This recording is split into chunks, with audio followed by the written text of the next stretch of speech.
I hear the love in the store. You're listening to Future Theater Radio with Bill and Nancy Burns, right here on the Dark Matter Radio Network and PSN Radio. Hi, everybody. We are your co-hosts, Bill, that's me, and Nancy. That's me. Burns, and Lasha's here, too, and we are broadcasting live on Future Theater on April 13th, 2015, from the banks of bubbly Primrose Creek in beautiful downtown Solebury, Pennsylvania, on Future Theater on the Dark Matter Radio Network and PSN Radio with our producer, Angel Espino. Hi, everybody, and say hello, Angel. Hello, everybody. Hello, Hi, Angel. Hey, guys. Hi, Lasha. Hi, Lasha. all Thanks for futurists. joining us tonight. Oh, no Yeah. problem. It's a pleasure. It's a pleasure. Well, you're so much fun in the chat. Are you going to look at the chat while you're on? Do you know I'm going to try? And if I fall down and make strange noises, Yeah. I'll try. But I'll watch it. But yeah, I'll try. But aren't you getting better with technology as you're forced to learn it? I remember last time you were on, you were just starting to learn one of these things, the TweetDeck, I think, maybe. Can't remember. Yeah, Or- I tried. yeah. I tried the Twitter. I tried the Twitter. I've tried the Facebook. I don't like it. I don't like Facebook. I like and Facebook, don't like Twitter, personally. Isn't that weird? Okay, so Yeah. let's talk about that right up, because even though you're in our first half hour, you're here because we were just doing a test before the show and we didn't want to let you go, so we just wanted to enjoy 2 hours with you, and not to psychic hug. not to say anything mean about all of our other guests, where we Yeah. always make sure, but hear you. it's just that I would be talking to you in chat right now, because we always have a great chat, and you can find the chat by going to either futuretheater.com, which I'm going to encourage you to go to more and more, because I am really, really fancying it up. We're getting Really? ready. Good. We're getting ready for the big Art Bell. Okay, does anybody have any news? What do you think? About Art Bell? Yeah, does anybody have any news? This week he was today. Okay, What's going on with has his music? Keith? What is okay? Angel will ask Keith right now on the No. internet. Can No, we ask move on Keith- from no, Art Bell? No, I'm not No, asking He's Keith. today. No, Nancy. Monday. No.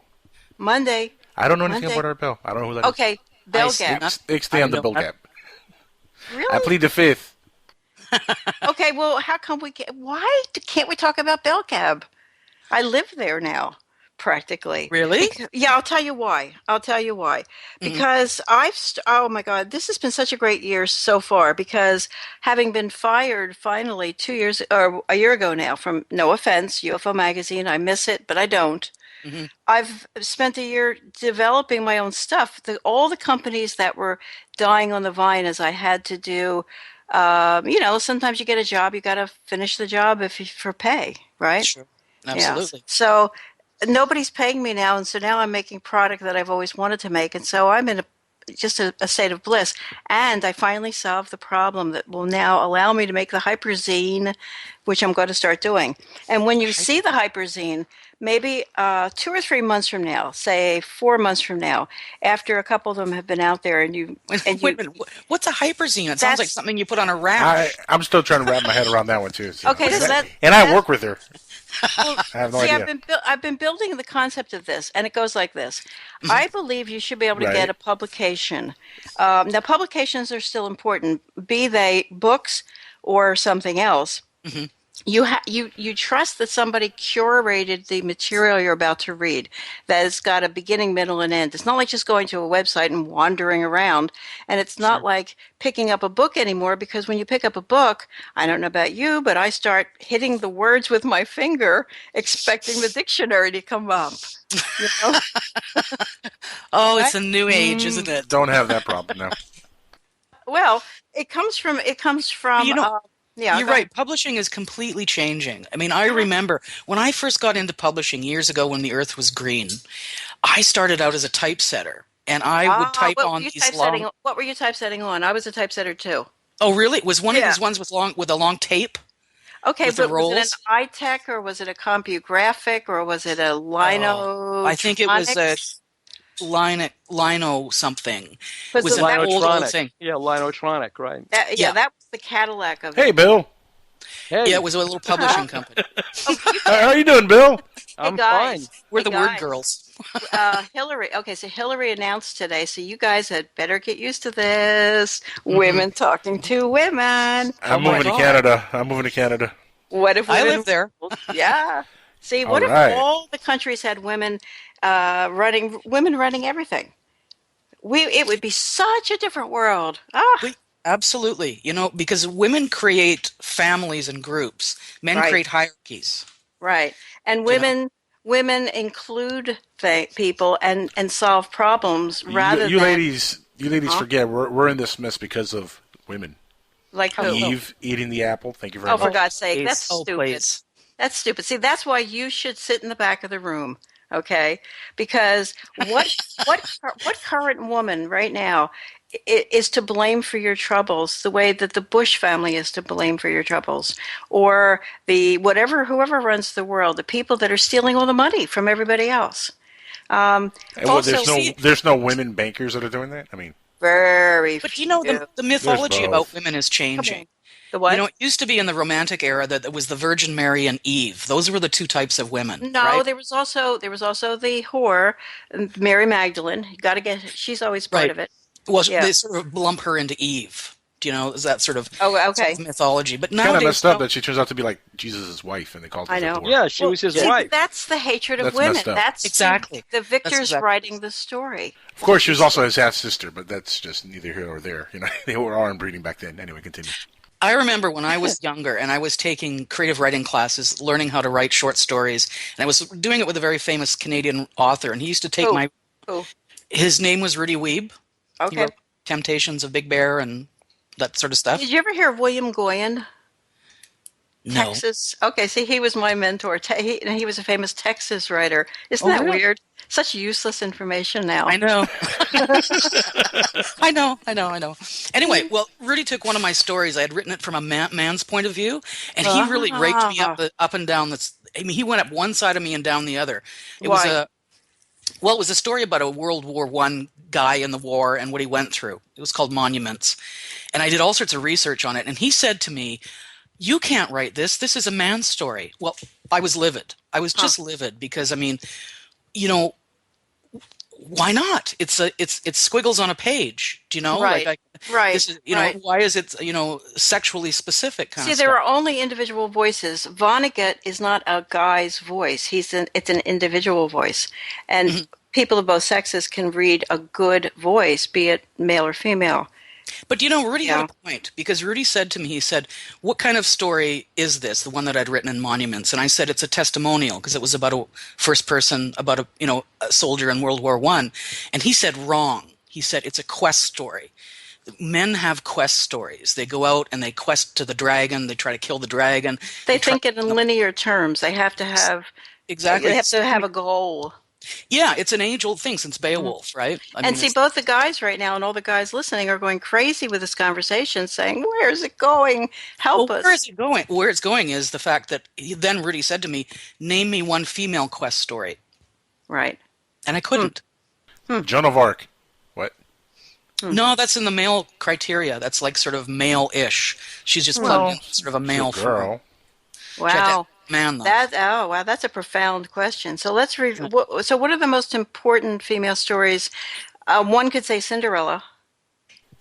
Well, Cleopatra. Instructional, cautionary. No, in terms of stories. In terms of stories, what stories do we believe in? Well, Snow White, Cinderella. But you know what? Rumpelstiltskin. That's not about a woman questing. That's a woman being instructed how to live in society. Of course. But that's what I'm saying. Let's go down all the big stories and see if there are quests. See, right now, some of us should be looking at chat, because the chat people are going crazy giving us answers, perhaps even the Twitter people. So, yeah. So what other... what is chat saying? I saw a quest story in a movie, a female quest story. Well, what about Nancy Drew? She was a... detective. Nancy, it seems to me is put through a male perspective. She's acting like a male. She's doing this sort of male detective thing and sort of doing it in a female way. It's not really something that's come from her as a mythology, as a story, as a quest. What would a woman be questing for? A man is out there questing to prove his identity, to do a little beard tugging with dad, to make himself known in the world. Well, to bring something back, to hunt and gather. True. You know, the Golden Fleece, the Holy Grail. You got to have a quest. It's a good question. What is a woman looking for? Yeah, it's a really good point. A husband used to be the thing. It used to be. That's how we were conditioned. But for the first time in my life, since I had this conversation with Rudy, I think I've seen the first female quest story in a movie. Have you seen this movie called Maleficent? With Angela? Not yet. Maleficent. No. Maleficent. It's the first female quest story. Nice. It's about a woman bringing two parts of herself together and making peace with the very negative part of herself and the very positive part of herself. In other words, the Virgin Mary and Eve get to talk to each other. Right. And I've heard a little bit about that. But now, Angel has seen Into the Woods, and wouldn't Sondheim and wouldn't Meryl Streep have grabbed that role first? Isn't that sort of a mirror of Maleficent? Into the Woods. Angelina Jolie has a sort of a league of her own. She probably she's on another completely different level. Yeah, but then there was Glenn Close. She was an important female figure in that movie that the young kids won't even know about now, but all the older guys were so scared. What was the name of that movie? Where she boiled the bunny. Fatal Attraction. Wow. Fatal Attraction. Yeah. Boiled the bunny. That's going back, boiled the bunny. Yeah, but see, have you seen that movie, Angel? Right, but what about ago, but what about Evangeline? Well, tell us the story. What Evangeline? Well, Evangeline, deep in the forest, primeval, the murmuring pines of the hemlocks. It is. It's the story of. It's Longfellow, a quest. Right? It's Longfellow. It's a quest, and it's a quest of the original Canadians. Migrating down through the United States to Louisiana, and the Arcadians became the Cajuns, Cajuns. And so but this was not written by a female for females, though, however. Just like she was Sophie's the embodiment. Choice. She was the embodiment of that pilgrimage of the French-speaking Canadians fleeing the British after the British conquered Montreal. It had a female narrator. Is that what you mean? Well, it's a story about a woman, is basically, and it's a quest to find a new home in a new country where they'd be free from British rule. I think that's an allegory. Well, it is an allegory. I don't know that it's a myth. Like, it's not a. Oh, no. But I mean, it's a real. I know, but it was based on a real story of. Well, it's like Pocahontas, and there are so many real stories that need to be told from a woman's point of view. Half of history has not been told. Yeah, I got one for you, girls and Guy. An Arkansas waitress and a housewife shoot a rapist and take off in a '66 Thunderbird. Yes, I'm talking about Thelma and Louise. Huh? Written by a woman. Excellent thought. One thing I've noticed is anytime you get close to having a female quest story, there's always two parts to it. There's two women. There's two parts of the woman. There's two things that are brought together. It's very interesting. Yeah. Wouldn't it be funny if our quest is the exact opposite of a guy's? Our quest is just to get that single moment of stillness, complete peace and serenity, in which everything is right. We have got the kitchen is right, the bedroom is right, the bathroom, everything's right. Our family loves us, and it's almost the opposite. So, in not only just bringing two parts together, but bringing all of it together, integrating. The opposite, the exact opposite of, like, guys. I always think of guys as a bow and arrow and hurtling your from your eyes to that deer's heart. Okay, but what about the story of Antigone? Now, there's a quest. I mean, here's Antigone schlepping around her father Oedipus from town to town. I don't know the story. I really don't know the story. It's ancient Greek myth. I know, but I don't know the story. I just know I should. But tell the story. Well, I don't know it either, but go ahead. after Yeah. Oedipus, And he's the guy who had a problem, and he ripped his eyeballs out, right? he His name was pokes himself Oedipus. in the eye. Right. His he name pokes was himself- Talk about Oedipus. Fatal Attraction. Pokes himself hold on. right in the eyes. He blinds himself. The His story name was of Oedipus is Oedipus? the story. It's Oedipus. It's the story of expiation of sin. I know. 'Cause It's I- O-E. It's it's pronounced Oedipus or Oedipus. Oedipus. Yeah. But Weird it's the name. story of expiation of sin. In fact, that's what I'm writing about in this Mickey Rooney book. It's the story of expiation of sin. And after he does this, and the plague is lifted because he's righted the wrong that he committed by killing his father and marrying his mother. Yeah. Was he Antigone- Jewish as well as Greek, or just Greek? No, I don't know. He wasn't Jewish. Because he's wringing his hands like Jewish people do.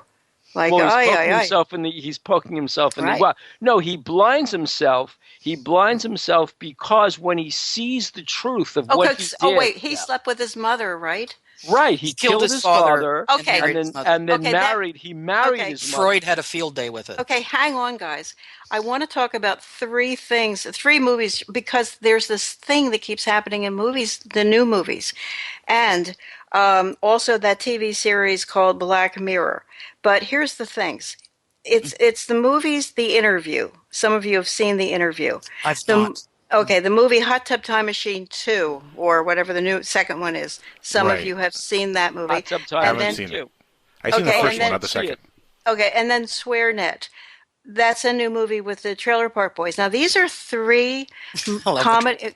These are three comedy movies, right?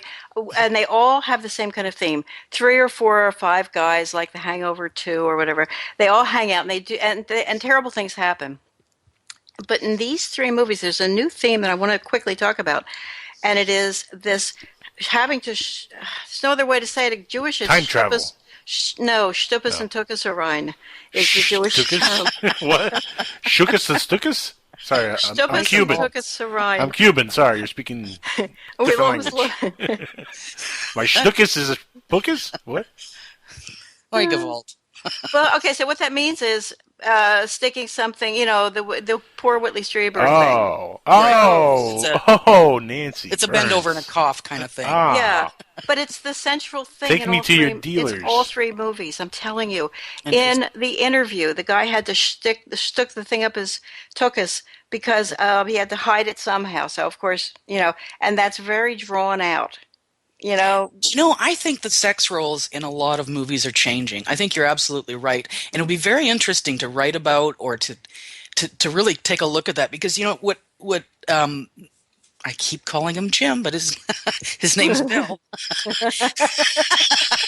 Damn it, Jim, I'm a doctor, not an engineer. What he was talking about, the male quest story is about going outside of yourself. Well, The what female kind of a quest Jim? story- What kind of a Jim It's do you about think going he inside. is? Yeah. What kind of a Jim do you think he is? Well, I had a friend where I used to live, and his name was Jim, and he was just the nicest guy. He recently died, and he was just one of my best friends. And so he was an old fisherman, and he just spoke things plainly the way they were. And I don't know why, for some reason, I just feel friendly towards him like I do towards Bill. Well, do you feel that we actually die, our spirit goes gone, it's completely gone forever, and there's nothing? No, it comes back. It keeps coming back. You mean like in the afterlife? Well, the big question I have is, the personality or the intelligence we've tried to build up in this life, in which you have certain things that give you pleasure, things you do, this, that. You hate to lose all that. Oh, I know. But that you do. You do, except there are some things that you don't. If there's a really ingrained bad habit, it can continue on to the next lifetime. That's why some people have what they call samsaras, which are things that carry on from lifetime to lifetime that you have to conquer. Like it could be an addiction, it could be negative people coming into your life in certain ways, whatever, it's become a habit. But there is also things, unfortunately, that you do lose. You lose your spiritual knowledge. You have to come back and relearn it.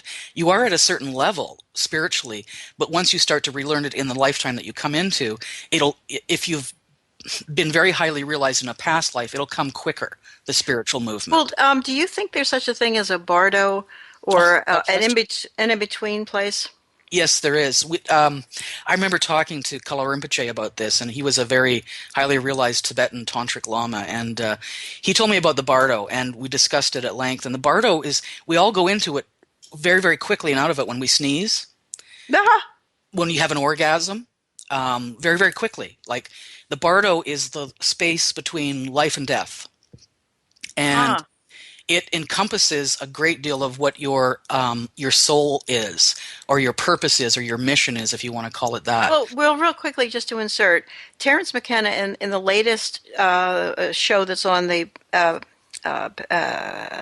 Paranoia, I can't think of the Lorenzo show. Mm-hmm. Psychedelic Cafe. Psychedelic Salon. Psychedelic Salon. Yeah. Terence McKenna took a lot of DMT, loved the state that the 5 minutes gave him of DMT, which is sort of like your REM dream state. But he kind of concocted a theory at one point, and so did other people, that the things he was meeting, the glittering effigies that were sort of dribbling basketballs of words and joy, were souls. He believes he was in the bardo. He was. And these were souls. I believe so, too. He was in another dimension. I'm not sure if it was the actual bardo. He probably went through the bardo and was in another dimension. I think what you go through when you take DMT is very similar to what you go through in high mystical experiences. Mm-hmm. I would rather get there without DMT. Well, here's the thing. You're doing something. Okay, you've brought back in your writings, and people can check your website. It's linked up at futuretheater.com. Don't forget to go there, because there's going to be surprises galore, particularly with this new cool SoundCloud thing that we're doing. Oh, but and then you can hear Lasha's other show. And I lost my train of thought, so take it away. Well, we were talking about other dimensions and other realities, and right. It's very, very clear to me, and I'm sure it was to Terence McKenna, is that the physical reality that we're in is a very, very thin sliver of what really goes on in life, and a lot of it is sort of masked. Yeah. Do you know? Now I know what I was going to say. It seems to me that people who are having the vivid experiences the way you're having them, and Jeremy Vaeni, for example, seems to have vivid experiences, and both of you are very articulate, and so was Terence McKenna. So the articulate people who are having these very vivid experiences, you might be having not leakage, but bursts of the same thing, DMT. It just allows you, you're able to turn it on and off the way some people can lucid dream. I think you might be right. I think it has to do with the pineal gland. And if you've ever noticed in ancient Sumerian texts, there's always a guy, or pictures, there's always a guy holding a pine cone. Okay. A pine cone, that's actually the pineal gland. And what he's doing is holding that to say, if you figure out the secret of this, you figure out a great deal. I got one even better for you. You know the Eye of Horus, the all-seeing Eye of Egypt? That's actually a symbol of the pineal gland also. Yep. Yeah, well, also in the Game of Thrones, if anybody's watching that, there's a dragon egg, and people in the craft circles are. I have not seen one episode of that show yet. And me either. But the thing is, the dragon egg. But you know but she knows about the dragon egg. Well, because it's on all the craft sites. I go to Pinterest all the time, and the dragon egg is being made almost like a piñata. People are making them almost like, but it looks just like a very smooth, perfect pine cone, but in dark green. And so this dragon egg is becoming like, I think the dragons are the good guys on that show. I'm not sure. So forth and so on. I mean, it's a mythology that I want to just let go off on its own, because Bill was a medieval scholar, and that mythology, for example, Bill was able to give an analogy of 19th century spiritualists who were basically taking the same thing around and telling people. That was in the opening lines of Beowulf, and it was about how a preacher can talk to the population about a godlike feeling. Bill can tell better, but it's so brilliant. That was St. Paul. I mean, that was when St. Paul. Tell it, Bill. No, that was when St. Paul went to Athens to preach Christianity, and instead of telling the Greeks, forget all the gods that you have, forget all the worshiping you're doing, St. Paul was very cagey. The Greeks were very thorough people. The Athenians were very thorough people. And they had an altar to every single deity, but they also didn't want to neglect anything. So they had an altar to the unknown deity. So what St. Paul did when he got to Athens is he walked up to the altar of the unknown deity and began preaching the Holy Trinity. And the Greeks were so excited because it was so heavily philosophical that they all flocked, and that was how Christianity came to Athens. Do you know, it's very interesting. I'm going to talk like a crazy person for a minute. But do you know, I have past life memories that are very clear from other cycles of time and from way back in history. And I can tell you that it was very, very prominent that what people would do is they would infuse spirits into statues, so the statue would actually be living. Yes, I read this in your work. This is so freaky. You know, I have memories of it. And, you know, like, and also when you go into a lot of these crypts and stuff, they'll have a little statue of the person that died there. Mm-hmm. That's because you could bring in a mystic or someone that knew these arts, and you could bring them in and sit them down, and they could do their thing, or and make that person's psychology come into that statue, and you could speak with them.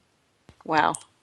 This was very common. And you had a vision of this, and and the statues had eyes?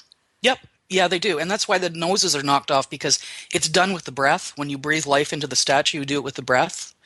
It's part of the and that's why you always you see these people where they kill the statue, they take the nose off of it so it can't breathe, and they feel that then the spirit can't go in it. Yeah, but that sounds but you know, that's a really fragile part of the statue, right? It would just break off anyway in normal wear and tear, right? Could be. Maybe. Could be, but when even artworks are desecrated. And, well, you're also talking about a golem, right? No, a golem was something. Yeah, but a golem was really different. Something else. Yeah, that's something else. Something that came from the muck, you know. Right, and a golem really isn't medieval as much as it's, 18th century, 19th century. Wow. But you know, imagine all these statues. I mean, it makes you look at history differently. If you look at the long lines of statues of lions, you know, guarding the outside of a big temple, and imagine that they all had lion energy in them, and they were actually almost moving, and they were making noises, and you know, do you understand what I mean? Well, okay, so in the same question, do you know anything about what the Eleusinian mysteries were all about? Have you studied that at all? No. No. Okay, the Eleusinian mysteries. There was a Greek island or a town of Eleusis, don't know how to say it. I'll learn. In which there were hot springs or vapors or whatever. So a temple was built. The Vestal virgins tended the flames or the smoke or whatever was coming up from. Oh, you mean the Oracle of Delphi kind of a thing? Exactly. But here's the thing: all Greeks of a certain kind of class, which was like almost all the Greeks, even I think all the Greeks, even slaves, I'm not sure, but they were required once in their lifetime to go to this place, Eleusis. I'll have to learn to pronounce it. And partake of the mysteries. It would be basically a weekend of whatever, but after they left, you do it once in your life, and after they left, you weren't to talk about it.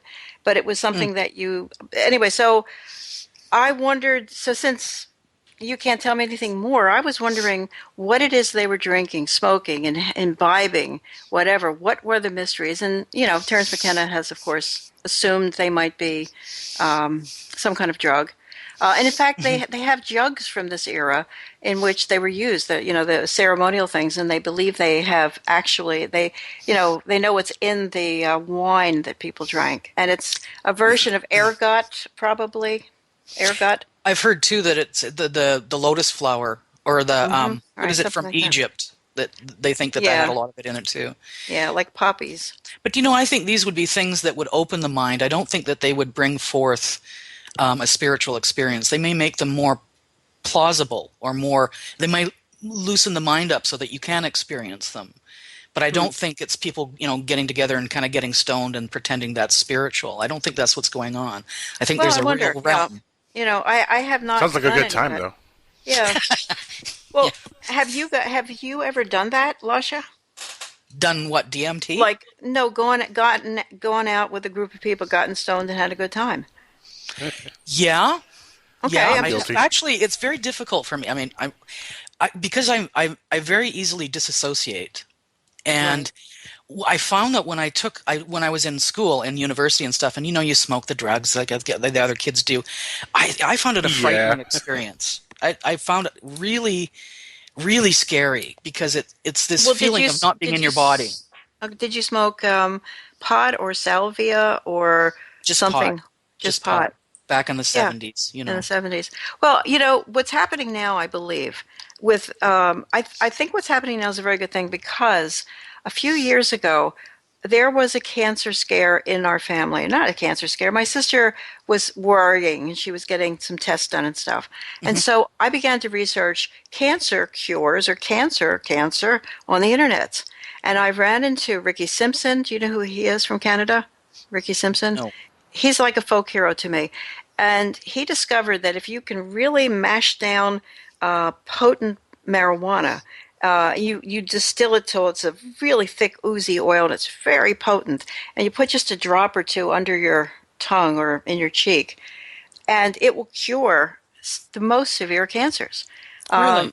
And so he began to give it was called Phoenix Tears, hash oil, or Hash oil. Yeah. and so forth and so on, and so now he's legend. I guess it's really helped a lot of people. And so then I began to look at the research that's being done in Israel on because they're allowed to research marijuana. They an Israeli doctor found, I think, THC. He's the guy who named it or something. So they've been researching it for a while, and they know so many things it does. So if Obama doesn't legalize it, Hillary will, guaranteed. Have you seen these specials with Sam J. Gupta that he's done on weed?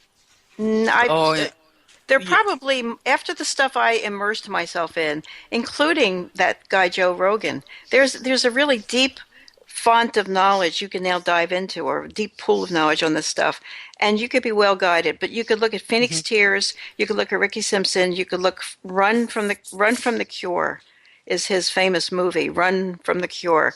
In other words, get yourself away from the doctors. That's very interesting because I know that some forms of cancer, not all, but some forms are actually entities from other dimensions trying to break through at a genetic level. And I'm wondering if that has anything to do with them curing those types. There was a TV show, Outer Limits or something, in which there was this kind of monster who would be feeding on the patients in the sickest wards, and only one person could see it. And it was like an Outer Limits. Do you remember that ever? I don't remember it, but I've lived it in real life. I can't go to hospitals. Oh, man, the things that go on there, it's just frightening. Well, by the way, Nancy, we have to take a break. I forgot. Yeah, we're taking a break, exactly. So here's our break. Wait. What were you saying, Angel? Yeah, before we go on break, I wanted to. Well, actually, this will be the perfect segue to break. But do you know next week what the date of this show is? We're on Mondays. You know what next week is? 420? April 420. 420, that's right. And we're talking about pot. I wish we could have a party time next week. City. Let's make sure that everything connected with the show will be saturated in marijuana, and we'll talk about who our lucky guest is going to be. But I'll tell you why. I think this is the future. I really think, as I said, if Obama they're putting together the mechanism right now to make the government make lots of money off of it. That's what's going on now. And that's even why I believe they're taking a long time to ratify this new Surgeon General or Attorney General, because she is she was the closest to watching the prison industrial complex chew up the prisoners. She was at that pressure point. She knows what a piece of garbage this whole stuff is, this law. Yes, but she flat out has said that's right, but it's not believe true. Legalization of marijuana. She doesn't. But that's not what I'm saying. What's going to happen is going to go someplace else. It's not even going to be considered that you could make it illegal. You'll wait and see. It's going to be. It'd be interesting to see what Big Pharma's take on it all is. Yeah. There's some sort of backroom deal that the government is getting in with Big Pharma that they can make money. Yeah, and they've been strangely silent. I think they've been strangely. All they really have to do is repeal the Anslinger Acts, which are the acts that made it a federal crime. Just repeal those acts and then let the states do what they want to do. And they'll already have it in place by the time they repeal those acts because there's a lot of money involved. Can you repeal acts? Of course you can. Yeah. Congress simply, we repealed prohibition. We repealed the Volstead Act. Congress simply repeals the Anslinger Acts. The Anslinger Acts were put into place after the Volstead Act because Anslinger, who was a revenuer doing prohibition, needed a job. So he lobbied Congress to criminalize marijuana on a But federal level. Angel, how were you segueing us out to a break with this? I thought that I'm would be the segueing. perfect segue, but Bill just kept We talking. didn't seg.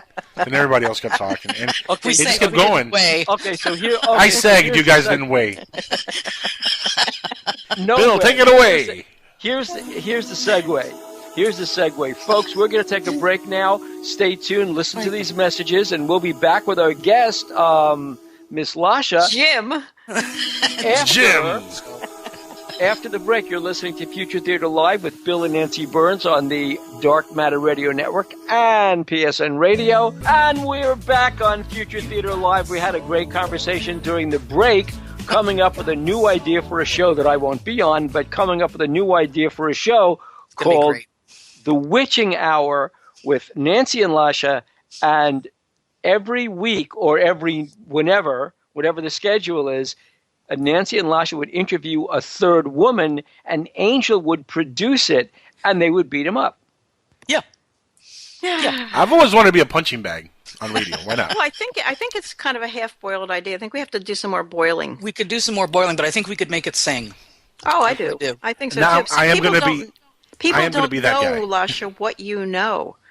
You say True. You mean about the mystical triangle? about everything, and the thing about it is, you She need knows everything somebody about to everything. ask you the questions because you know so many things off the top of your head. And the thing is, I want to know how you come by it. How did you come by astrology in the first place? What brought you to that? Well, it's probably something I've done in many past lives, but when I was a kid, I was probably about 12 years old, and a friend of mine, Jackie Sippen, invited me over to her place for dinner. And she came from this very rich Jewish family kind of stuff. Her father was some sort of neurosurgeon, and mother was a lawyer and everything. Big fancy house, and I went there, and they had this woman there that they have over as a guest all the time, and her name was Hester. And if you can imagine, it was this beautiful, ivory everything, and marble table and all this, in this beautiful house. And Hester there was like a hippie. She had a long skirt on, and she had long braided hair, and she was gray hair, and she was just all kind of stoned. When you say marble table, are you talking about where you ate? Yeah. Wow. Yeah. And they Wow. were very nicest people ever. And it was great sitting how- at the how- tables. how- yeah, how- Mrs. Sippen how- would say, "Reuben, I could talk to a wall. I should talk to you. I should." Anyway, But how old were you? I was about 12. Anyway, at the end of the dinner, Hester, she kept staring at me. And at the end of dinner, she brought out this deck of tarot cards. And she said, "Okay, everybody go over there, and I'm going to talk to her." And she read my tarot cards, and she said, "You have to do this." And she gave me this long lecture and that kind of stuff. And I thought, okay, there's this strange hippie over at Jackie's place giving me a lecture. The next day at school, she sent the tarot cards to me and gave them to me as a gift. And I started to Well, read do you them and remember that kind of stuff. the layout she did the very first time? The Vaguely? Celtic Cross. Yeah, I do. Okay. I do. Okay. The tarot was my first love. The tarot was my first love. I wrote a lot of poetry about it. I'm also a poet. I was trained as a But poet. why? And love It's the how? images. It's the messages. Do you know, if you line up all of the major arcana cards in lines of 9 cards, it tells a completely spiritual story through the symbols. People don't know what the cards are about. They have no idea. Well, I know that I know that the ordinary deck of playing cards, the 52 playing cards, were a cover when the tarot was when it was considered you can't have it anymore, and so they kept the tradition alive with playing cards. It's that important. But when you say arcana, and also, is there any connection between the tarot and the I Ching at all? I'm not sure. That's a good question. I know the I Ching is very, very ancient, and the cards are as well. Yeah. But I'm not sure. When you said so what's an arcana? There's 78 cards in the tarot deck, and 22 of them are the major cards, like the Death card, the Lovers, the ones that have the pictures. The other 56 cards are the playing deck with pages put in.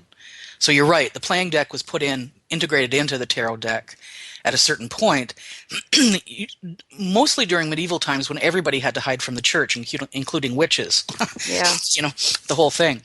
The church, it's so sad to hear this as a Catholic, because as a Catholic, you're forbidden to read about the bad stuff about the church. You're forbidden about it. It's like... they know the church, the Catholic Church, knows all about ancient rituals, and they practice them themselves. They don't know all about housing people in other bodies by using mystical kinds of magic. They knew all about this. They've done it for centuries upon And they centuries. might know about aliens as well. Of course they do. Because they've got the best telescope on the planet, I believe. And well, they don't have care. the Hubble. I mean, the Hubble is the best telescope. No. I know they're building the better one, supposedly. It's just about done. It's better than the Hubble. Look at Really? it. Well, they've got NASA? if you want to know who has got the most money on the face of the earth, it's the Catholic Church. It is. Right. It's just so Well, sad. They have Shouldn't- actually. They do have a God. very expensive telescope, Nancy. It's called the Lucifer. Yeah, Yes. they've named it the Yes, Lucifer. and what's it say about the Lucifer? Well, besides the fact that it's Satan's name, No, what's it say? Are you looking it up? Are you Googling it? No, Lucifer I is just know that off actually memory. it's a match. It's something that you strike. Well, and you get angel. Angel. But Lucifer means light. That's the whole. Yeah. Right, guys, Lucifer, angel. light. Right, Look it right. up Lux. right now. Look it up right now and find out where is it located and what's its strength. Oh, there's even It's in images of it Australia, on. isn't it? Yeah, well, there's images on Google for this thing. So add to the conversation. That's what I'm saying. Well, I just did. I said the name is the Lucifer. It's Continue. very interesting that that the Catholic Church has the most expensive and the biggest and the most crystalline telescope. For materialists, right? Yeah, exactly. Materialism. I thought this They was should be looking in, not out. right. Do you know what I mean? Right. Like, something's wrong. Unless they're Well, doing unless they're doing both. They actually are doing both. I mean, biology. We're experimenting with all kinds of things. But my question is, why call it the Lucifer? Mm-hmm. That's a very shady name to call this telescope. I think they're instructing people what they're doing with it. I don't think it's a positive thing that they're doing. I really don't. Angel, if you will Google it, you can find out who named it and why it has that funny name. I Well, could do give me a it, but second. my computer is fighting me tonight. It doesn't want me to go to the chat or go to the Twitter. So I'm not. I'm just gonna. I'm not. I'm. That's the thing you learn as you get older. You just don't try to buck. Let me tell you something about. It'll give you an idea of what what they have done and how they have usurped spiritual information and spiritual knowledge from ancient times. Do you know this expression, bell, book, and candle? Mm-hmm. Yes. It's about witches or whatever we think it is. Right. This actually comes from a Catholic ritual where they're excommunicating someone from the church. They ring a bell, they put out a candle, and they close a book really harshly. And then you can never come to the church again. They have this elaborate ritual. Well, you know where that comes from? No. As a mystic, as I was training, you go through phases where you'll have a visualization of a bell ringing. And that's when a certain chakra opens at a certain time. You'll go through a visualization where a teacher comes to you and gives you a book and it opens. And you'll have also another visualization of a light going right into your chest, into your heart chakra. Bell, book, and candle. Wow. That's where it came from. It's an ancient Gnostic, ancient ritual. And that it creates a kind of awareness. It opens the mind. And look what the Catholic Church is doing with it. They've taken it and turned it into a frightening thing, saying we're getting rid of you if you don't act in a certain way. Mm-hmm. We're slamming this book closed. We're snuffing out your candle. You can't have. Well, these. because it's like Apple computers. They want you to cut everything to be coming through Apple. Catholic Church wants everything coming through the Catholic Church. So you can't find your They spirituality. want everything. Exactly. They want Well, that's everything how they. we've seen Yeah, to but that's come how they from stay Lucifer. relevant. That's how they stay relevant, Nancy. Well, that's I not mean, really relevant. That's how they stay rich. That's how they stay alive. and in rich, terms of course, yeah. But rich. But relevance isn't really. I don't think relevance concerns them. Anything that's not material, I don't think really concerns. Oh, the I'd beg to differ, because if they're not relevant, people will find other religions and other things to take up their time, and they'll lose interest in the Catholic Church. So that's why you always get the propaganda, and there's movement. There's people out trying to get people to sign up for the church. I mean, they have to stay relevant in some certain way. That's why you get televangelists, all these people on TV. Yeah, they have to keep their numbers going, and they have to. But do you know it? The They need you to Catholic donate to the church. They have to stay relevant has to that. so many secrets, and they do things like, for instance, it's very possible to take an entity from another dimension, a very highly evolved entity, and capture it in an infant child as it's born. And that's what they've done with some people. And that's why Italians are very, very strict about what they call the evil eye. You don't look at a baby. And mystics that are very powerful and very powerfully trained can work backwards in time. And I have to say this, and I know it's going to sound crazy, but I work with Da Vinci, trying to calm him down. He's so frightened because that's what he was. He was an entity from another place that they brought and put into a child and housed in there, much like I said about the statues, but this is done in a different kind of a way. And they wanted to capture his knowledge. They wanted to capture everything he knew. It was a way of controlling him, controlling what he knew. It was new technology. But wait, you're saying Da Vinci, the person, was a child born with a... Da Vinci was a kind of a walk-in spirit into a human body. There's various rituals that this can be done. I mean, and the Catholic Church, in the course of, I'm renovating this novel that I was writing a couple of years ago, and in the course of it, before I stopped the research, I was researching John Dee. He really went as far as he wanted to call down the angels. He said, because he lived in an era in which one man could own pretty much all the books ever written, or a copy thereof. And he had the best library, I guess, in the West. Okay. And so people, including Shakespeare, people just lived in his library because he had the best. And so he felt that he knew everything. And so he then called down the angels, because only by using the angels to talk to God could he finally learn all the big secrets. So he really put the effort into putting the intention out there. See, this is where astrology takes you. This is where the cosmos takes you, into real knowledge. Mystics call it learning from the light. At a certain point, when you study astrology and you study mysticism, you learn from the light. There's a sort of a light that comes over, and you're absorbing a kind of knowledge, and I think that's what he was doing. Does the light have a pinkness to it?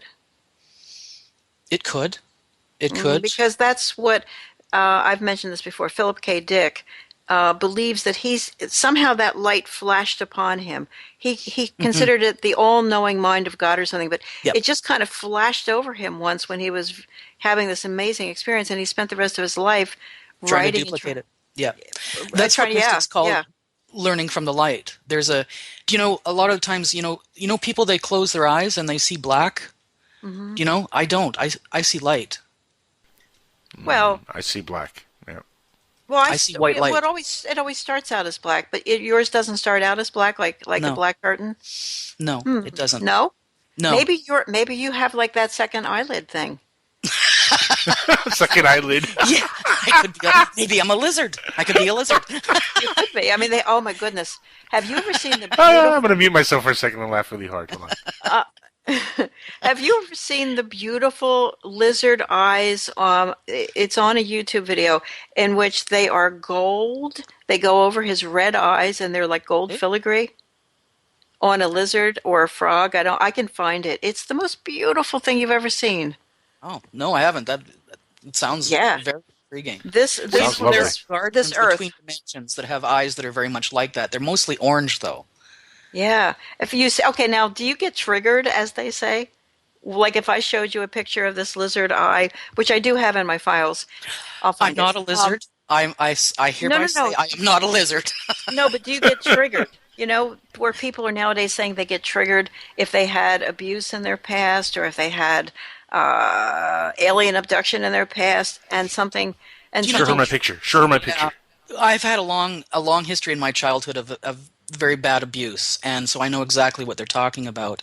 And it doesn't quite work like that. You don't see an image and then suddenly you're back there. I mean, bits and parts of you kind of re-experience some of the same feelings, but it's more disjointed, and it comes over a series of days. It's not like, I see on the TV when they have this post-traumatic stress with the veterans and stuff, and I hear a firecracker and suddenly I'm back in Vietnam. It doesn't work that way.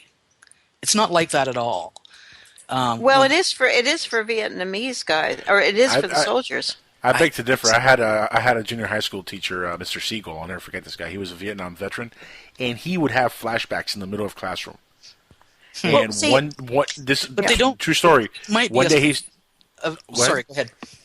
No, I'm saying true story. One day he freaked out and started yelling that Charlie's coming to get him. He started throwing books at the students thinking they were landmines. I mean, it was crazy. We had to call security, and he was flipping out.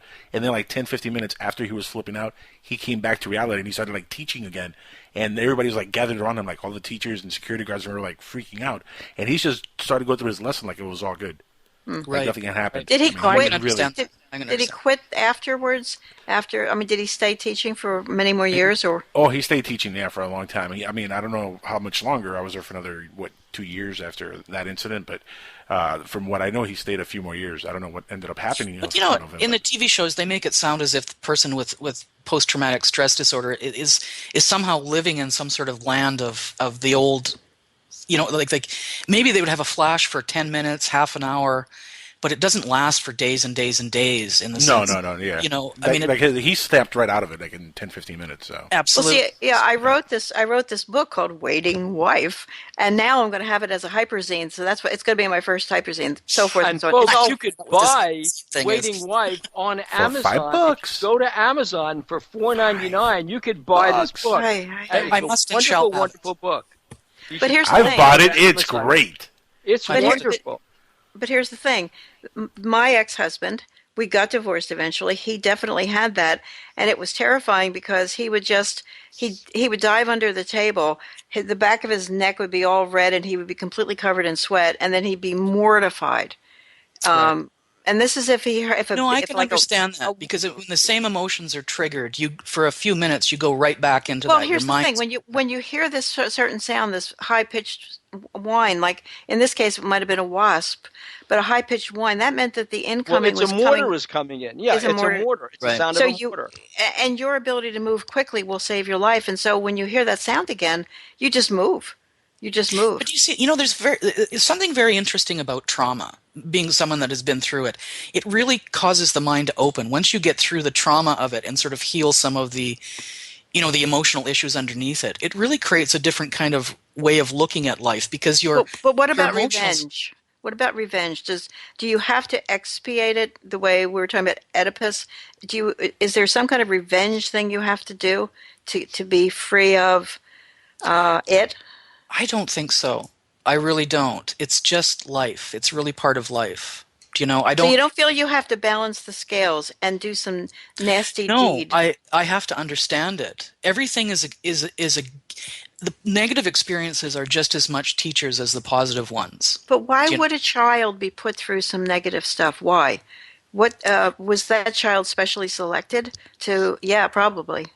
Yeah, I think bad luck. Maybe you're given what you need to learn the lessons, or not learn the lessons. It's not a punishment thing. You're given what you need to construct spiritual movement in your life. Were you talking about a woman who was kind of helped you out of a dark place? She was sort of, I think, it was your story. She kind of gave lectures or something, and you finally realized? It was, because I was surfing on the internet one day when you're, how you do, you're looking for things to listen to see, to videos and YouTubes and this kind of stuff. I came across this image of this woman, and it just took my breath away. And she was there with long, dark hair, very nice, attractive woman, and she was giving an interview, and it just made me nuts because it immediately triggered this memory when I was a kid, and something very horrible was starting to happen. Something took me, and I saw the image of this woman. Right. This woman's face, and something just took me, and I didn't experience, the horrible things in that way. Right. And I realized that had I not seen that woman, and had she not sort of given me a feeling of hope or a feeling of going elsewhere, I don't think I would have survived it. I really don't. I don't think, probably. What is the woman's name? Her name is Amelia Benz. And she's a very powerful psychic. The thing that was weird is when I saw her picture on the internet, she was the exact same age as she was when I saw her as a child. So somehow she helped. Did you ever tell her this story? Yes, I did. And what she said? Yeah, we've talked about it. She said, absolutely. She said, time is not linear. Sometimes source you've said that before. If it's not linear, then what is it, and why does it feel linear? I think it feels linear because we have to make it feel that way. I think our minds... time is definitely not linear. As your mind opens and as you go through various levels of meditation and opening your mind, I can go back into a memory, in my mind, and I can look at it and sort of pull back a bit, and I can see everything else that was going on around it, Wow. and start to move it forward. Do you know, Wow. like time Yeah, is it's not almost linear, like lucid. It's like lucid memory.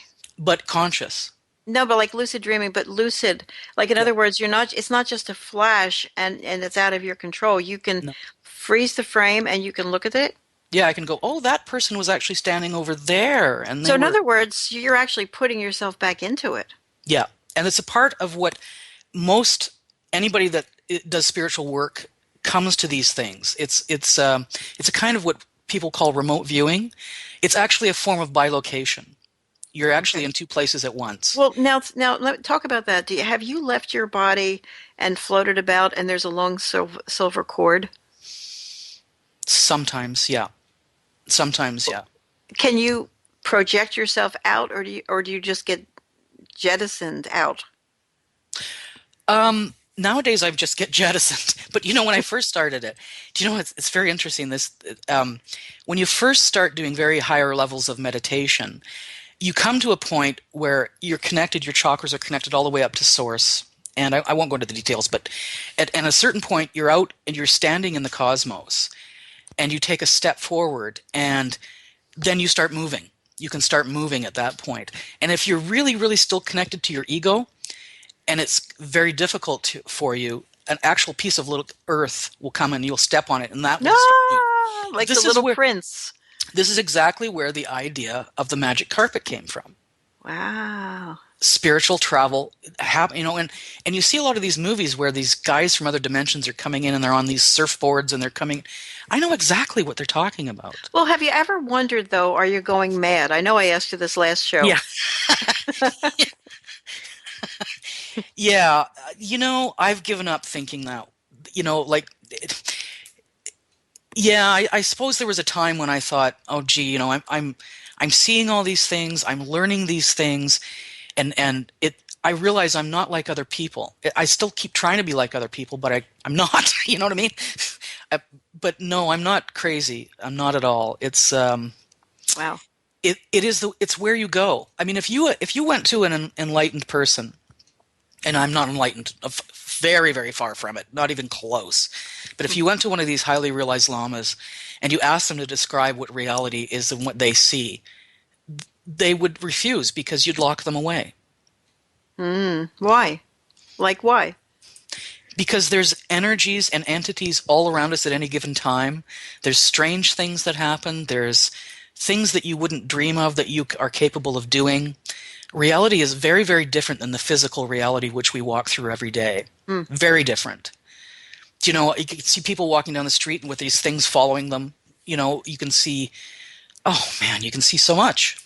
Well, can you turn it off? Yes. Can you, for example, start eating a lot of, I don't know, white bread and drinking beer?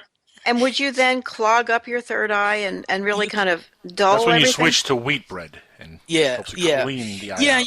you can clog it up. One thing that helps is yogurt. It helps to Anyway. decalcify the pineal gland a lot, and drinking a lot of water and yogurt. But you're right, diet has a lot to do with it. But it's not everything. You could go through having a horrible diet like people in India do and still be enlightened. Yeah, but that's not horrible the way that I think the American diet is manufactured. I think we're getting pushed toward idiocracy, and I think, Ow My Balls would be a great TV show, but Ow My Balls. But basically that's what I'd watch it. Yeah. But in order to, if you look at what's being pushed that you should do, you should take all the drugs they tell you to take until you've got the vaginal mesh thing going on. What is it? Why are they doing this with a vaginal mesh? I know. I don't need to know about the vaginal mesh. Are you getting the same commercials that we're getting on cable? And you listen to what the side effects are from some of these drugs. Oh, they're so good, aren't they? I would rather have the illness. Well, yeah. For real, they're like there's there's one for social anxiety, but the side effects are flatulence and bad. Might cause heart attack. It might cause cancer. It might kill you. Yeah. But it'll cause you to have great sex. It's crazy. But they Is sell Bill here? Is Bill here? I'm Jim? still here, right? No, Hey, Bill. one Hey, of the Bill. fascinating things is even as they're advertising a drug, there Mm-hmm. are attorneys building class action suits That's what I figured. because of the side effects of that drug. I think There's something Xarelto called is one of the Xarelto drugs. that has Yeah, both. Xarelto. They're selling it on Yeah, one you'll see the channel. commercials. You see a commercial for it. Then you see the law firm that's building the class action suit against it. It really is very interesting. Yeah, well, that's why I think why they put all the side effects on there is because they're so afraid of anybody that might get that. I mean, if they say it out in public, we've said a side effect is projectile vomiting and bursting hemorrhoids or whatever it is, And if someone gets that, Ouch. then they can say, well, we said it in public, so they were warned. Maybe. That's why they say all those side effects. To avoid No, all the that's suit. mandated. Well, no, but in America, that's mandated by the FDA. But how isn't there a balance? Since many of the side effects in that long list they always give will lead to, unfortunately, death. At what point do you say this is not a good drug? This is not really going to work. Yeah, And exactly. not because it is supposedly, since it's a prescription drug, and since it's going to be your doctor who's prescribing it, presumably the doctor knows what kinds of issues you have. Why do we believe these people? Because they wear white coats? Who are these people? Who are these people? Well, Bill is so thrilled to be on Medicare. He waited for this. He waited for this like a panther, waiting, at a before a race starts, and they have cured his diabetes. Actually, they didn't cure his diabetes. They told him he had it. So once they told him he had it, then we could start to cure it with diet, which we did. So they gave him diabetes. No, he had it. Oh. No, diet. I've had as it well. for 40 years. I mean, But it Bill, runs in my family. so Bill recently, this past a couple of weeks ago, had a procedure. It's something he's wanted done his whole life. He's has a congenital defect. Basically, his throat narrows very narrowly. His esophagus narrows, so it's possible to stretch it. He can live like a normal person and not take forever to eat. And all the people on UFO Hunters who traveled with Bill know that he takes forever to eat. It takes him an hour to eat food. See, the So Tibetans would yell say at that me. the Tibetans would say he used to be a hungry ghost. Yeah, or he was hung as a like a horse thief or something. Whoa. Hung. Hanged. He is hung. Yeah, Yeah. The Native Americans would say white men hungry. yeah, Just keeps eating. yeah. But anyway, so Bill's using Bill and I are complete opposites. He's using the medical profession, I think, as every Jewish guy who ever was born in the 40s and 50s and grew up, in that era believes, the doctors are there. He's got like 9 different doctors now for different things. But my whole family are doctors. Yeah. Half of them are doctors. Yeah. Half of them are lawyers. But I'm doing Right, the same opposite. with my family. Yeah, and I come from an Italian family, and I would like to spend and hope to spend the rest of my life, my whole time, without ever going, because I only was in the hospital for the birth of the babies, and even that's not done in hospitals anymore. No, it's like quick Yeah, nowadays. Yeah. and some of my grandkids were born at home in like a little baby pool in the house Yeah. Yeah, they're doing With a that now. doula, Water whatever babies. that's called. with a doula. A doula. A doula. Do you know what that is? Isn't that the lady that Amangata? puts you in the water? Yes, it is. Yeah. A doula. Yeah, I mean, when our first grandchild was being born, she was, our daughter was talking about the doula, and it's like, what? What? Drugs. You're going to have drugs. You're going to go to the hospital. Epidermal. It's invented for a reason. Yeah. How can a woman have a baby without having drugs? I don't understand. No, Well, they because did it in nature for So a much long pain. time. Yeah, well, nature could get it wrong. That's all I'm saying. Well, if Look at nature look at got the it platypus. wrong, Look at you the wouldn't have platypus. yes, but if nature got it wrong in terms of humanity, you wouldn't have any more humanity. We would have been extinguished a long time ago. Nature has Well. never lied to me. Well, nature is in charge of everything, guys, and so my relationship with nature is very, very much brand new because I've only been able to go outside in the last few years. I have been literally working inside during daylight hours. with How so? various paid jobs, right? Ah, So I plug couldn't. the system. Yeah, yeah. But now I do go outside. In fact, today on the East Coast, I brought the lawnmower out, and I have a push mower, so I have a great amount of fun with it. Does it remind you of those bubble mowers when you were a kid? Remember Yeah, those? well, no, Uh, I actually pushed the mower when I was really small. I've done it my whole life. So, and also, I But wish I could there's hang clothes on a line. That would be but fun. there's no but there's no grass. I mean, the grass hasn't come up yet. and you're Well, yes, asking it me if has. I'm crazy? Why? You're I ask pushing an this old every week. lawnmower on the dirt? I'm saying, Yeah. So, yikes, yikes. That's okay, very so now, strange. Very strange. Catholics used to say that when everybody falls silent, it's because an angel has just walked through. Interesting. Hmm. I wouldn't be surprised. I wouldn't And be so, surprised. Bill, No, I had an encounter with an angel once. Oh, yeah. really? Hi. Yes, I Hi. did. Tell us about that. That's interesting because so did we. But tell us about that. Oh, really? Oh, okay. It's a bit of an involved story, but it was No, not just too tell the long whole ago. story. Okay. I was in a really bad financial space. I mean, I was poor. I mean, I've been poor before, but this was kind of extreme. This was down to the nickels. This was dissolve a packet of ketchup in water and call it tomato soup kind of poor. Mm. And I was about to lose my home, my apartment, and it was extremely stressful. And let me tell you, it's very cold, and I don't mean temperature. I mean the people are it's different.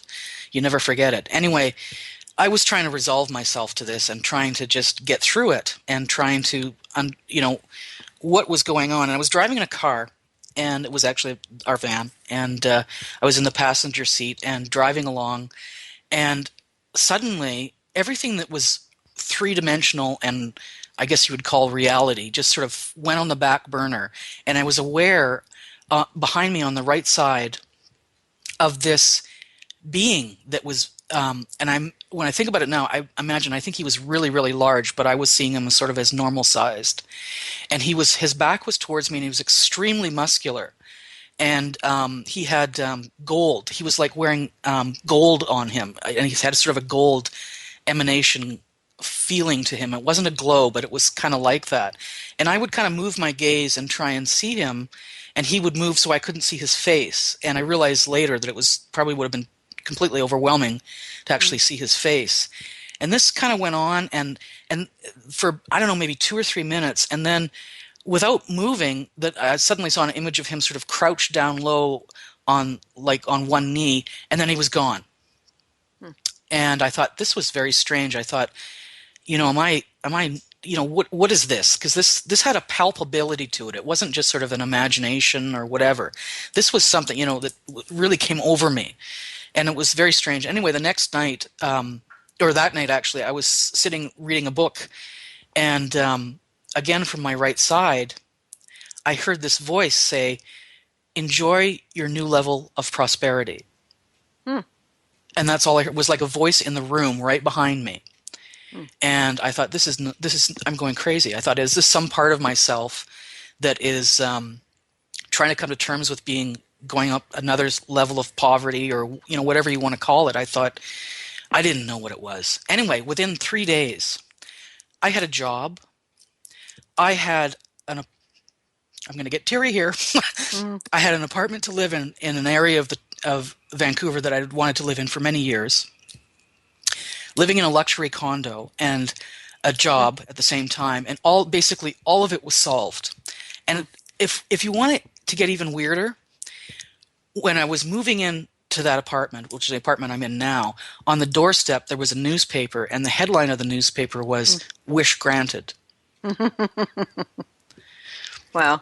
Now, you can't, I mean, Yeah. And also I remember this golden being had a crown on, had a very simple crown. And since then I have felt him at different times around me too. So Wow. that was my experience. It sounds like St. Michael, basically. Really? Yeah. Yeah. When you talk about it, I think of St. Michael because again, as a Catholic school kid, you mythologize these characters because these are your superheroes, and so Well, we actually met an angel named Michael when we were living in California, and Really? we'd gotten this boat, and I was really excited, and we bought this used outboard motor for it, and it got stuck in the back of our little car. We had a little car, got stuck in the back of the car. We couldn't get it out, and we couldn't lift it. And there we were on the dock with this thing, and suddenly out of nowhere, this person walks up. His name was Michael. This person walks up, reaches in the car, takes it out, walks it down to the dock, puts it on the boat, and walks away. And we're going, but wait, oh, that way. And then he was gone. Yep. Like he disappeared. Yeah, like you turn it, like you look at the And they're motor, gone. you look up, and he's gone. And the thing was, you just knew it because we both said to each other, You'd that feel was it. an angel. Yeah, that was an angel. Right. Yeah, I mean, I've had that's that happen not too. Yeah, Yeah. It's Yeah. weird. You can feel it. You can just feel it. But I mean, lots and lots of people have had that experience of feeling like somebody just at the right moment is just there and then disappeared. And You know, if you how live in New York, wonderful is that? How Yeah. wonderful is that? Do you realize that there is a host of teachers around us at any given time, all throughout our entire life? Well, I Taking think us through life. I should confess to the audience, sadly, that everything that you're saying, I'm listening, but nothing has ever happened to me. I mean, literally, I do not have. I ask all the time. I only found out this year that my father had died. I kept wanting to kind of meet him or run into. I was kind of forbidden to see him when I was growing up. My mother divorced, the whole thing, and I kind of. So therefore, long story, I just never kind of got in touch with him. And when my daughter came to visit last year at this time of the year, I thought maybe I could, maybe introduce him to my children or something, do something. But Right. and that's when I found out that he had died. So then I had two people, my mother and my father, I could talk to. Since now they're in heaven together or something, maybe one of them could advise me or something. And I'm always asking for help, and I get nothing. No Yes, you offense. do. You just don't see it because you're looking with your conscious mind. You're not looking with your deeper mind. Huh? What do you mean? What do you mean by that? There's a secondary vision that you develop when you go through a lot of meditation or whatever, and it's a second sight. And there's also a deeper part of yourself. When you ask from that part of yourself, it gets answered. Mm. Yeah, I'm asking for light stuff. I'm not asking for anything too serious. I'm just kind of asking for little things to kind of like Maybe test maybe the that's waters. the problem. We should ask for Yeah, something I big. think because it's not serious. I'm not being that serious. I'm being kind of flip. Ask for Like, a lot of well, numbers. I think it's enough that you want to see some evidence of something other. It will come then, in some way. yeah. See, you say that so assuredly, and I really hope you're right. I know you're right. I have a sense that you are, but I hope you're right for not just yourself. You say, like, You have Yeah. to realize that consciousness is just as much a part of nature as any physical object, as anything like an apple growing on a tree or any part of nature. Consciousness is just as much that, and it has a process to it, and it has things that help it along, like nature helps along, an apple tree with water and sunshine so that it grows. We have beings around us at any given moment that have been there for a very, very long time that are helping us. Sometimes they're in contact with angels, sure, and they come in and intervene. I mean, there's a tremendous energy going out for all of us. We just don't see it. We really don't. We're in this oblivious little world thinking that, we pay our taxes and that's life. right. And at 9 o'clock I do this. At 11 o'clock I do this. And I wonder, we are very, very bound to the clock. And every once in a while, I think, wouldn't it be fun if the clock could change based on what you think it is? I want, the clock, there's an interesting thing. I want you to think about the number 12. Right. Do you know the number 12, the day is divided into 12, the 12 hours of daylight, 12 hours of night, roughly. There's two 12s in a 24-hour period. That's kind of like what we call clock time.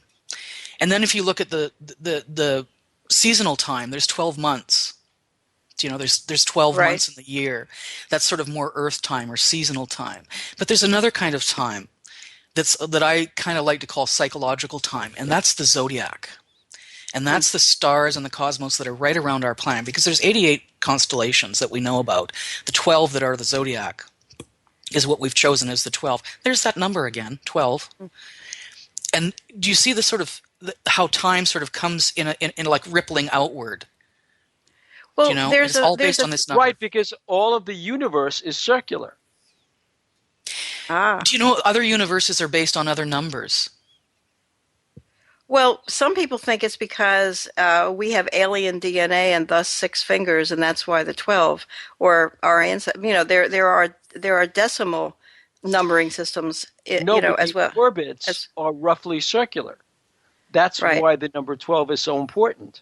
Right. Most orbits are kind of oval, actually. But Yeah, well, they're oval, but I mean, generally speaking, for convenience purposes, we divide them into 12s because it's Why? 360 degrees on a compass. why is everything 12? Why are there 12 people on a jury? Why are there 12 apostles? Why are there, 12 months in the year? Well, there was the 13th apostle, but they didn't write. There's always the sun at the middle of everything, isn't there? Right. Yeah. And But the 12 original tribes of the Israelites. Exactly. True. Yeah. Someone's trying to tell us something. Well, 12 except is a mystical. that you 12 could is a do mystical this. number. But you could do this with pretty much every number. Well, yeah, there are theories about other numbers as well. True. Sort of. Well, the number Yeah. 7, for example. But I mean, we've that- based so there's a much lot of them. our time and our seasons and the way the Earth moves through the solar system is based on the number 12. Right. And 7. Exactly. Well, is sidereal time, which I'm not a scholar of, sidereal time, is that based on 12 as well? I'm not sure it is. No, it's It's not lunar time, but it's basically looking to the stars for our measurements instead of the sun. exactly. Well, that's the thing, that there's other kinds of ways of dividing things up and going into time. When we set our consciousness to do a certain thing, we lock it into a system. Do you know? Well, see, here's the thing. Time comes about. It got very strict when people started to build trains, and people had, no, this is true, and people had Yeah. jobs. I mean, the peasants back in the day in the field would the bells would tell them what time it was. Bells would chime, and sunset, sunrise, that sort of thing. Yeah. Right. But the specifics of breaking the clock, but you had sand, you had sundials. You didn't break the clock into 12 hours. There were, clocks were newer. Well, the rotation 15th century. When did clocks start having 12 segments on them? But in any event, there's As far as I can remember. no, but see, think about this. When trains train schedules need precise timing. Big Ben comes about because of the trains. And then when you have to punch a time clock, when you have to pay somebody for in industry where you're going to work around the clock, night shifts, that's how time got to be so Well, it was regimented. it was basically the Industrial Revolution. But it that doesn't have to brought be a that more way. That's the thing. Focus How on could time. and it seems to be very bad for our consciousness, our psyche. Yeah, there was another kind of time before there was this kind of time. There are cycles of time. I know that I won't explain that because it's not best not to speak about such things. But That's there are not other me. kind. Pardon me? That isn't me. I'm getting music. Really? I'm not. No, I'm we're not. fine over here. Somebody, are you hearing music? Nope. Nobody is. It's all in your head, Nancy Burns. Okay. No, it's in your machine. No, it's in your Yeah. machine. The ghost is in the machine. Another dimension it's- is breaking through. It's playing a tune. Well, the veil is dropping, and there's music on the other side of the veil. There's Well, I'm actually a getting an dimension Axe that's body. that's Okay, I'm getting an only Axe music. body wash commercial. I'm just set up. You've been No, spit you're into the playing- fourth dimension like a watermelon No, seed. you're Whoa. playing. No, there's something playing. There must be a YouTube thing playing somewhere, Right. Yeah, she's probably getting like an ad on her browser or something like that. or Were an you having iTunes thing. Yeah. were you having issues with your computer, Nancy, earlier? No. It just suddenly started up in only my ears, so it's not ruining the show, but it's Strange. part of Well, what we deal with.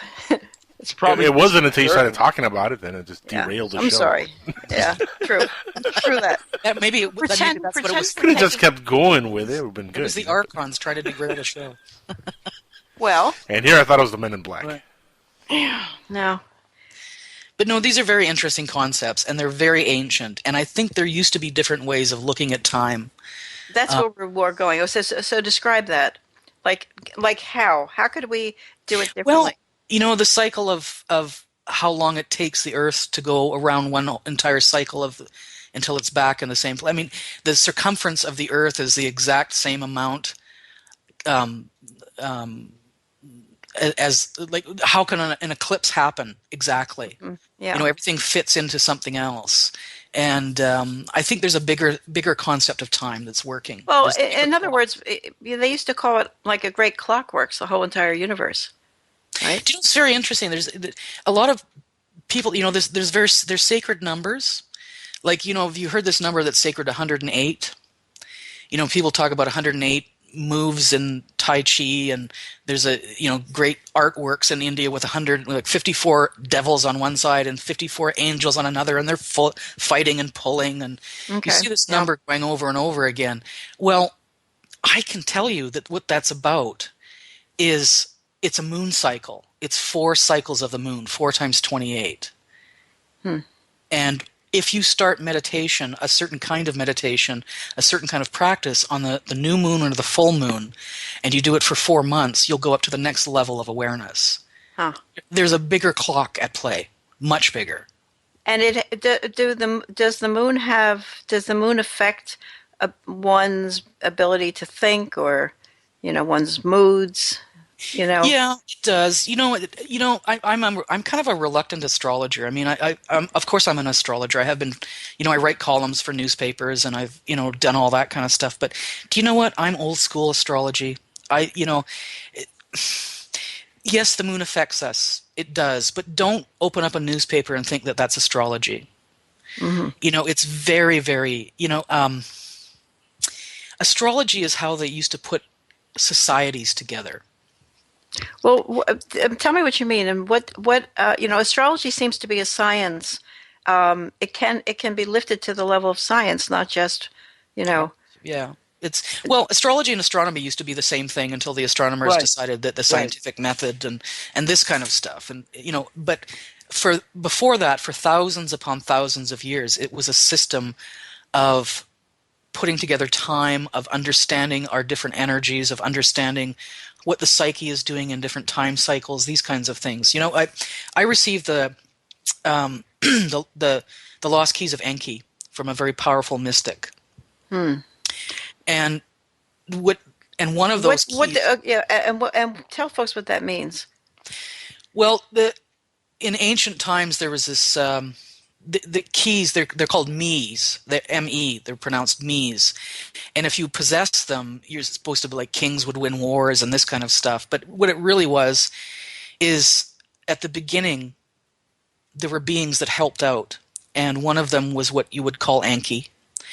And they pass knowledge, and what it is the lost keys were actually hidden under the earth by very powerful mystics many, many centuries ago, because they were so powerful. It's only recently that they've come forth again and been unearthed, and they've been given out to different people. And what they are is... This has nothing to do with the Emerald Tablet. Yes? No? No, this is a mystical quality. This is a mystical key. And Okay. what it is there's 101 of them, or 104 of them, I'm sorry. And what they are is there's a thing in you called the Sushumna, which is a sort of a nerve channel that goes up and down through the chakras. Mm-hmm. And it's in your spirit body and also in your physical body in the form of your spine. But the keys actually fit. They're like discs that fit around those, and some of them are bigger and some of them are smaller. And when they're bestowed upon you, it's these things. One of them rules astrology. One of them, what it is when you do certain meditations and you bring up these certain keys in combination with other keys, knowledge comes to you.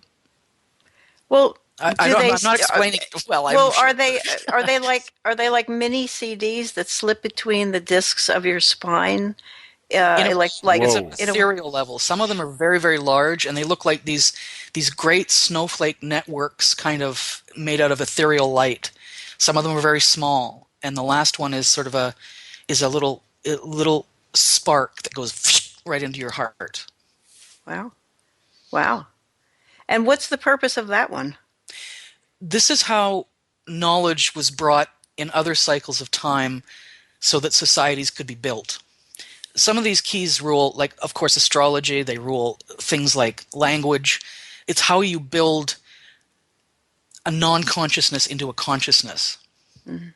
It's do you think our government, the ones who are the weird ones looking for stuff, do you think they know about this? I think they do. And it's that's why I'm kind of reluctant to speak about it a lot in public, because these are very powerful kinds of magics, if you want to call it that. They're not really magic. They really are just how the universe works. And there's other dimensional entities that don't want these keys passed on to other beings. And there's also people who seem to come. I don't believe them all.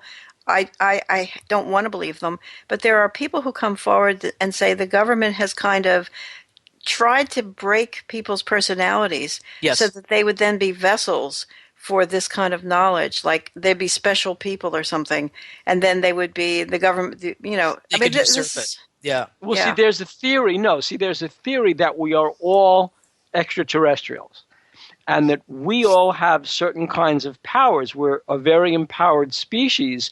The problem is we don't know how empowered we are.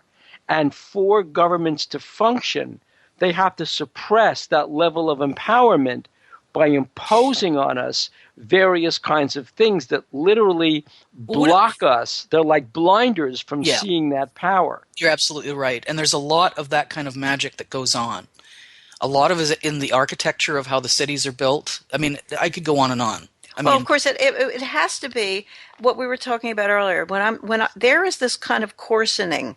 And Angel thinks right now it's not so bad. It's kind of funny because it's aimed at Angel and his generation, basically. Oh boy! It's a coarsening of what's considered humor. Humor is such an important thing for your intelligence gathering. When you get a joke, you get a lot of things about the culture. You can't get jokes unless you know the culture really well. So humor moves energy, moves spiritual energy. Yeah. But here in the heart of humor, guys are supposed to laugh about doing the most demeaning things, like having to rape each other for a TV show. That's not funny. Well, I'm telling you, hot tub time machine too. But you see, it's changing because a lot of it, and it's very complicated, but a lot of it is connected to the electromagnetic grid of this planet. What awareness we can have is filtered through that. Okay, and also we as a galaxy are sliding into new areas where the electric grid, the noosphere. You know what the noosphere is, right?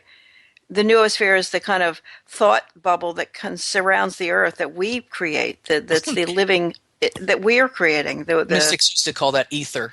Yeah. Yeah. The noosphere. Well, here's a Catholic. I call it the nether regions, but. Yeah. Anyway. Well, it's very interesting because we are in different times. The times are changing, and there are cycles of time, and they don't work the way you think. There's a time when it changes, and our awareness becomes more available to us. We're waking up. I think 10 years ago, if we couldn't have had this conversation, people would think we're nuts. True. 10 years ago, we couldn't have had many conversations. Here's the other thing. 10 years ago, it would have taken us a lot longer to gather the group that's listening to this right now. And this group, once you begin to hear this stuff and you begin to hear, you find your tribe. You start to remember who you are because that's who we are. Because Vonnegut talks about, you find your emotional cousins or your tribe.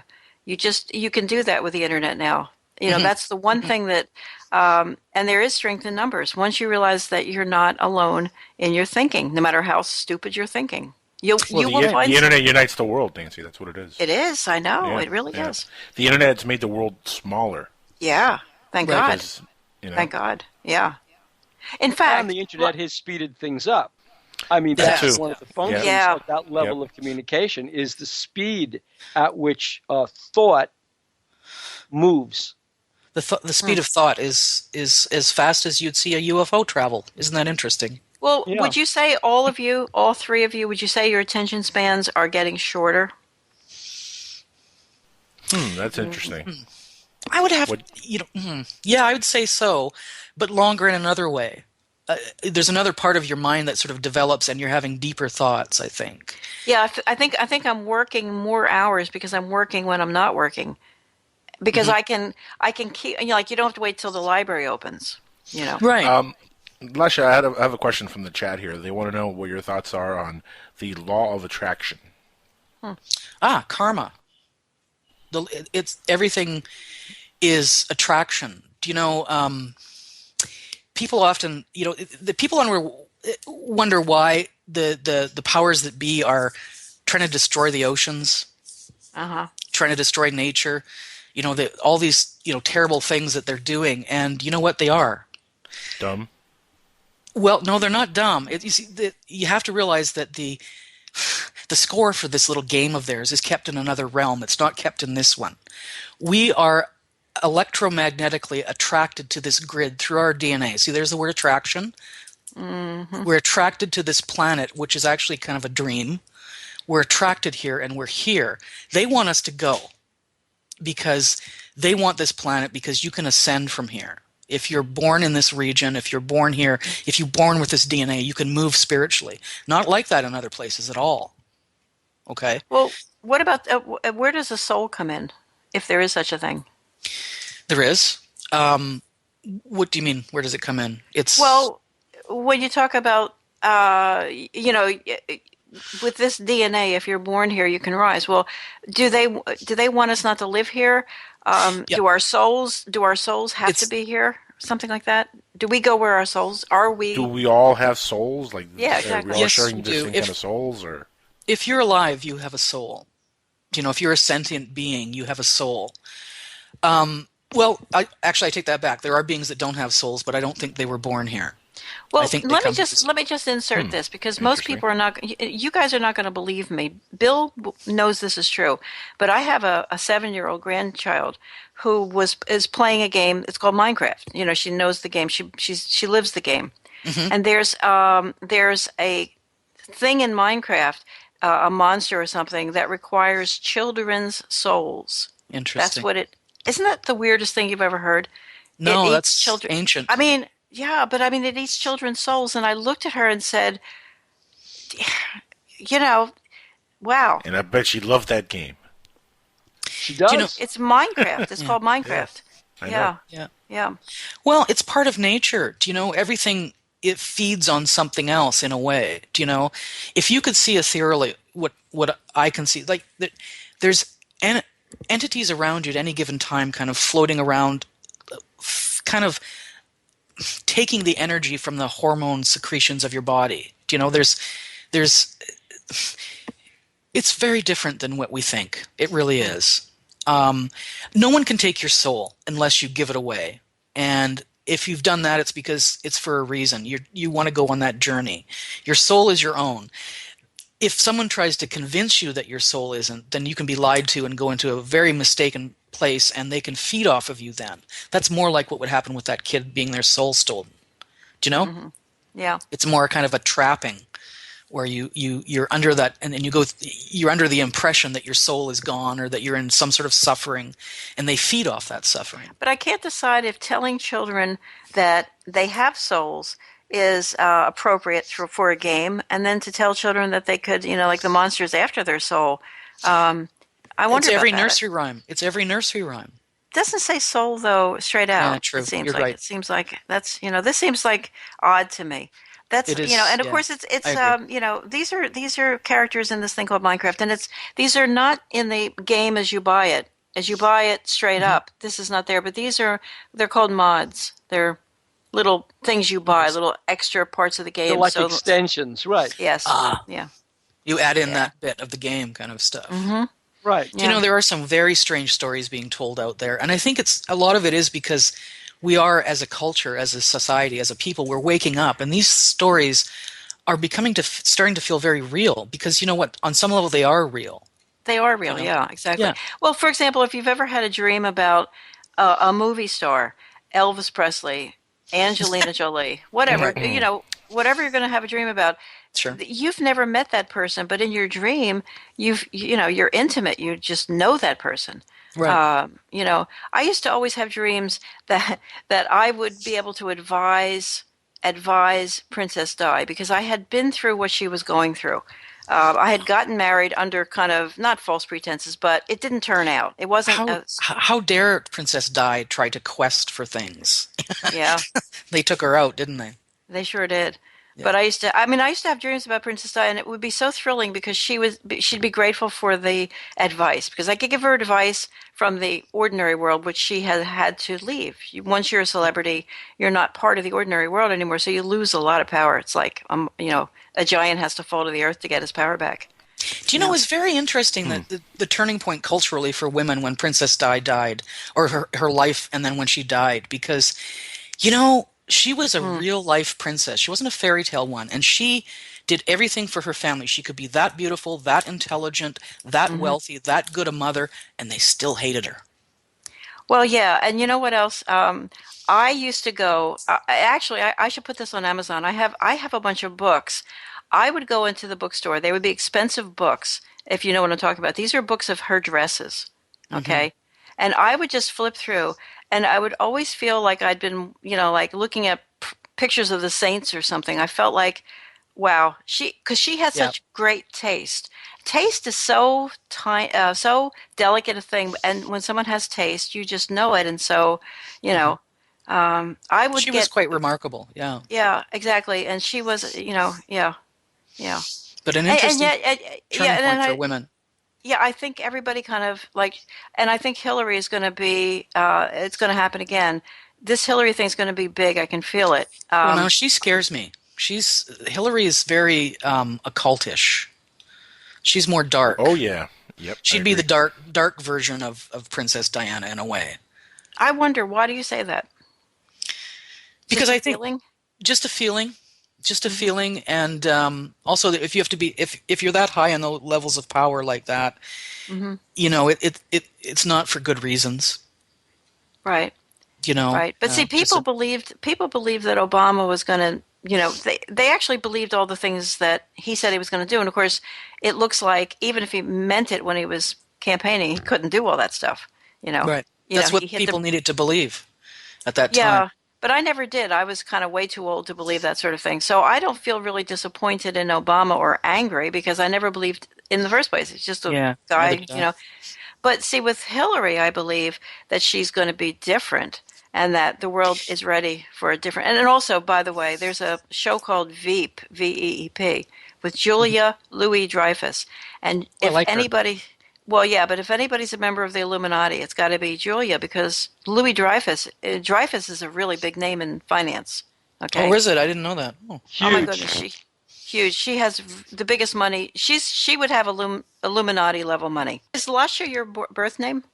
Actually, my birth name is Alicia, but Lasha is actually a sort of a nickname version of it in Slavic. It's when I was a kid, everybody kept calling me Lisa and Liza and Alice, and I just said call me Lesia, which is a What's angel in Slavic? Angel in Slavic? Yeah. Angel in Slavic, I don't know. It means help. There's a pig in my kitchen. Whoa! You yell it out the window when. That sounds about right, though. I will ask Pat Uskert, who does speak a Slavic language, what angel is in Slavic. And we are on Future Theater on the Dark Matter Radio Network and PSN Radio, and we are in our last segment. So, take it away. But here's the thing. Here's what I wanted you to tell folks. And this was the earlier part of the show. When you were talking about the bird going into the long room that not the Vikings, but the... right. Talk about that. I want Lasha to hear that story. When St. Augustine came to the Anglo-Saxons, Christianity was brought to Britain from Rome, and it also was brought to Britain from Ireland. And the Anglo-Saxons were pagans. They were Germanic. And when St. Augustine began preaching, one of the local Anglo-Saxon warlords, one of the local kings, asked his wise man, what he thought of Christianity. And in this incredible description of how they lived, the wise man said that when they're in their lodge, when they're in their beer hall, imagine a long building open at either ends and open at the roof where like the ski lodge fire is burning, right? Mm-hmm. And so all these Anglo-Saxon warriors are gathered around this hearth, and they're drinking and doing whatever they do. And so this wise man says, from time to time, a bird will enter one end of the lodge, fly right across the fire where we could see it, and then leave the lodge. And he said, what happens before the bird comes into the lodge and after the bird leaves the lodge, we do not know. But here's a religion that for the first time explains what happens before the bird enters and what happens after the bird enters, and that's why this is a good thing. And that was one of the stories that converted the Anglo-Saxons to Christianity. Knowing the invisible world, knowing what couldn't be seen, is that what you mean? Exactly. Mm-hmm. Yeah. Well, if you go to the front page for your show today, Lasha, when you go, like you'll have a permanent page on futuretheater.com. There's the classic woodcut.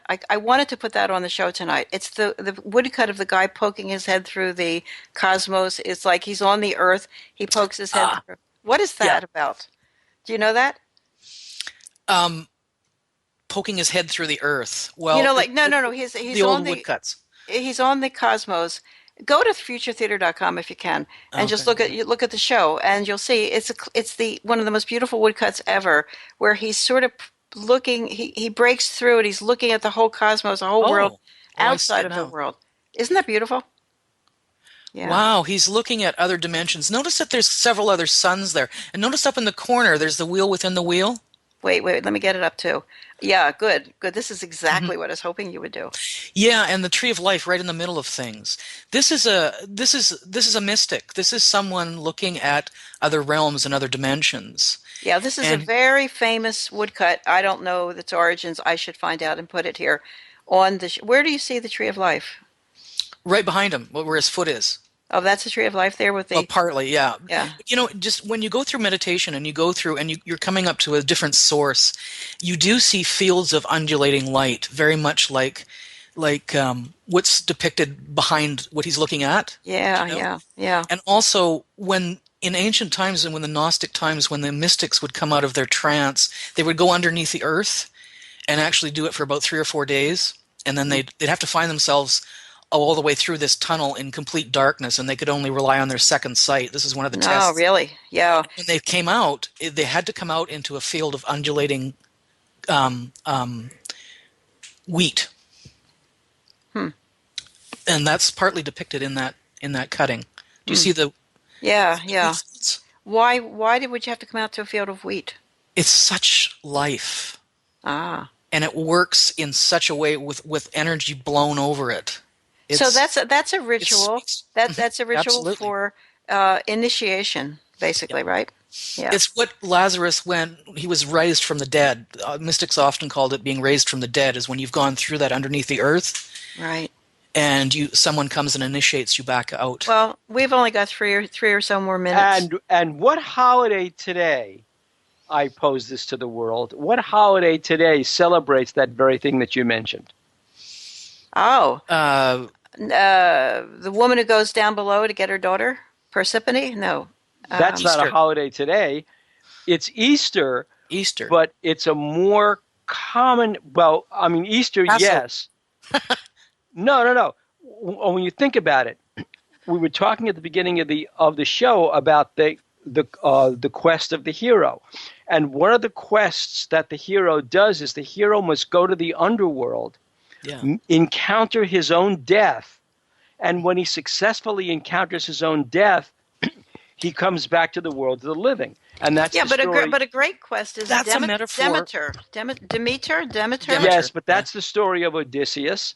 That's the story of Beowulf. That's the story of. Guys, they're all guys. Journey to the underworld is a metaphor for opening the mind. Yes, but in modern parlance, it's the bear that hibernates in the winter and goes underground and reemerges in the spring. And the modern, and of course, Jesus goes to he harrows hell. He goes into Hades, the underworld, before he goes to heaven, and he brings the souls out. But a very common holiday, we have it every single year before Easter. It's Groundhog Day. Oh, going underground and coming up to see the new world. That is exactly what Groundhog Day is. That the origins of Groundhog Day go all the way back to ancient times. It's pagan. And a surprisingly good movie pagan. as well. A surprisingly good. Yes. And that's the whole point of the Bill Murray character. He dies, confronts his own death, and the awfulness of his character dies, and he comes back to life as a changed person. All of these stories are old stories. That's right. It's a pagan movie. It's a pagan movie. Yeah, absolutely. Well, absolutely. Guys, we have to do this again. Lasha, this was fun. You agreed off of the air with my great idea of this. Tracy Twyman is a woman I find fascinating, and she seems fearless. And she, and I would like to have you on the show with Tracy, kind of wizard to wizard, because you both seem to know stuff, and you're willing. I'll bring my best wand. Yeah, and I have to. The wizard is one. I'd love to. I'd love to. Good. We're going to do that. That's going to be fun. And we are out of time. Okay. So I want to thank you, Lasha, for joining us tonight.